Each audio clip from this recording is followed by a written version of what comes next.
Hey guys, it's your boy Mr. Pure, and today we're coming back with a Young Don the Sauce God video.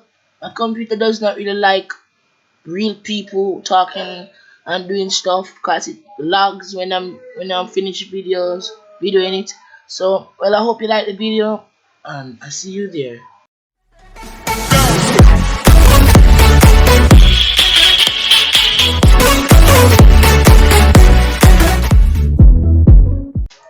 She's hitting it and then she offers it to me. Now, initially on the inside, I'm like, I don't want to hit this. Like this isn't my thing.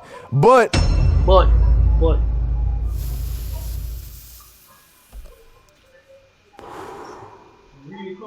you heard that?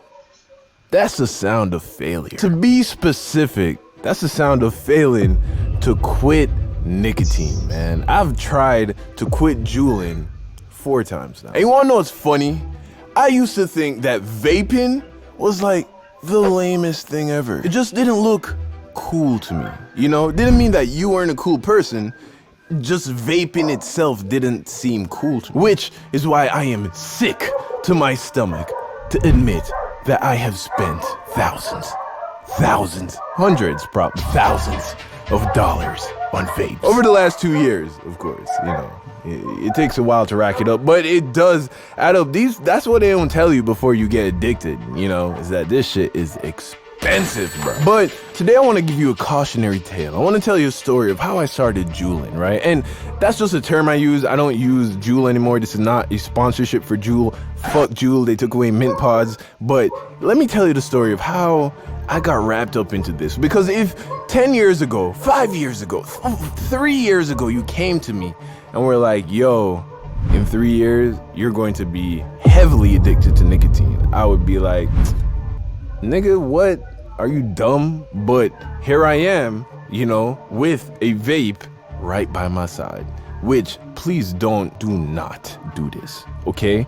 If you have not ever inhaled nicotine, promise me that you will not, because it is not worth it. So, if you remember Quinn from the I'm Not Ready to Be a Dad video, something like that, that was my boy that I lived with, and he vapes, bro. Like, he's a vapor, right? White boy, beanie, long hair, right? And he has one of those boxes, like that shit looks like it should turn into a transformer at some point in the day, right? Like, they're big and bulky, they have these huge batteries, and they create these massive clouds, right? He was a vapor, and I lived with him for about 2 years, and in that time period, he had offered me to vape multiple times, and every single time I was like, nah, bro, I'ma stick to grass. You feel me? Like, that's not my thing. So for 2 years, I successfully fended off any advances made by Quinn to, partake in this activity, right?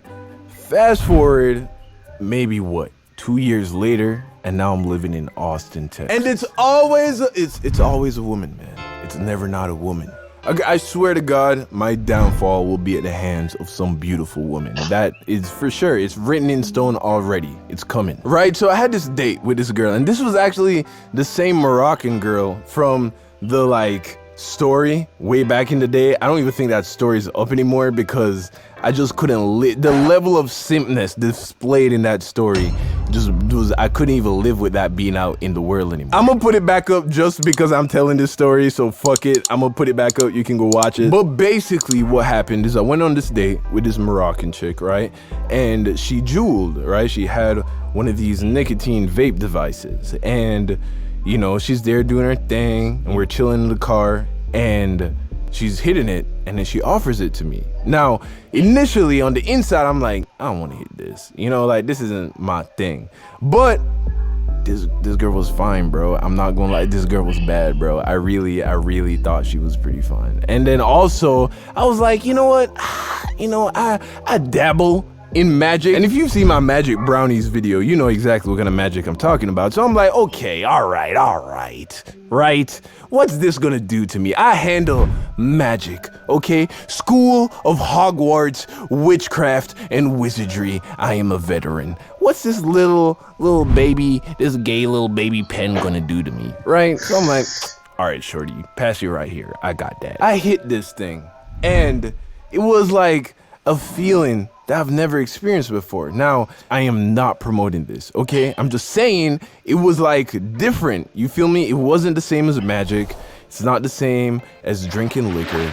It was different. And it felt a type of way. A type of way that said, yo, this shit is all right. You know what I mean? I was like, okay, maybe it's not that weird. You feel me? So fast forward a few nights, of course, if you watch the story about the simp story that I linked to earlier, you would know that it never worked out, right? Me and Shorty never went any further because simp shit. Anyway, one night I was having a pretty rough night. You know, I can't remember what was bothering me, but something was bothering me. And I was like, you know what? I want something to take the edge off, right? But I didn't want to go to my go-tos. You know, I was like, yo, that feeling I had when I hit that thing that one time, I could go for that right now. So I dropped to the store where they sell those things and I copped one.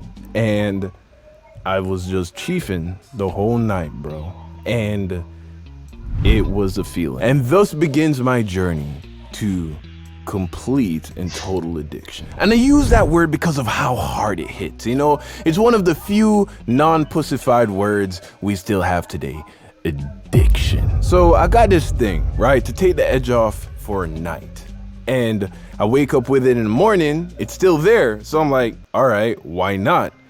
Fast forward, and now I have this relationship with this thing. But the crazy part is, I don't even feel it anymore. Like 99% of the people that you see walking around with these things get nothing from it because your body gets used to it very quickly. So that feeling of bliss that you initially had when you first were introduced to it, that thing only sticks around for a couple weeks, maybe a month if you're lucky. And then after that, you're just doing it out of habit and because your brain is used to it and it wants it more. So now it literally feels like I'm just taking money and throwing it in the garbage. That's what it feels like. And I cannot believe that it is so hard to just do away with it because I have never struggled with quitting things, you know, friendships, relationships, dreams.